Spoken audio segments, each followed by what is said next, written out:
ఒక నలుగురు అతిథులు వస్తే వారికి వండి వడ్డించేసరికి చాలా అలసిపోతాం.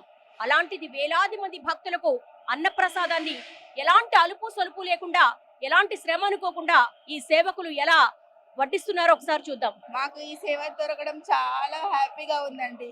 కోట్లాది మందికి మేము మా చేతులతో దేవుడి ప్రసాదమైన మా చేతులతో పెట్టడం మాకు చాలా చాలా చాలా హ్యాపీగా ఉంది. మేము 8 వరకు ఇక్కడ రావాల్సి ఉంటుంది. 8:30కి టిఫిన్ స్టార్ట్ అవుతుంది. అప్పటికి మేము అరటాకులు వేసి అన్ని రెడీ చేసుకొని గ్లాసులు ఇంకా మగ్గులు వాటర్ అన్ని పెట్టేసి ఉంచుతాము. వాళ్ళు రాగానే వడ్డించేస్తాం. సిస్టమేటికల్ గా అందరికి ఇన్ టైమ్ లో వాళ్ళు సర్వీస్ చేయడం టైం టు టైం ఉంది. సో మేము హైదరాబాద్ నుంచి వచ్చాము, ఫ్యామిలీ మొత్తము 10-15 మెంబర్స్ వచ్చాము. సో చాలా బాగా అనిపించింది. నెక్స్ట్ టైం మళ్ళీ రావాలి అన్నట్టుగా. క్రౌడ్ ఎక్కువగా ఉన్నప్పటికీ కూడా ఫెసిలిటీస్ అన్ని బాగానే ప్రొవైడ్ చేశారు. ఇక్కడ భక్తులకి సేవలు చేస్తున్నారు, చాలా స్వచ్ఛందంగా వచ్చి ఎలాంటి లాభాపేక్ష లేకుండా.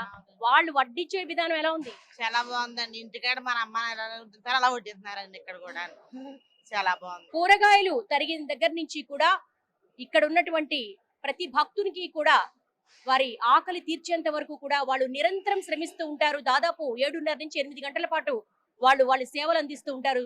చూడొచ్చు, ఒక బ్యాచ్ అయిపోగానే ఇమ్మీడియట్ గా క్లీనింగ్ కావచ్చు, వాళ్ళకి అక్కడ ఆకులు పరచడం కావచ్చు, అన్నం వడ్డించడం కావచ్చు, ప్రతి దాంట్లో కూడా వాళ్ళ హస్తాలతోనే స్వయంగా చేస్తారు. వారి మొహం మీద ఎప్పుడు చిరునవ్వు కనిపిస్తూ ఉంటుందన్నమాట.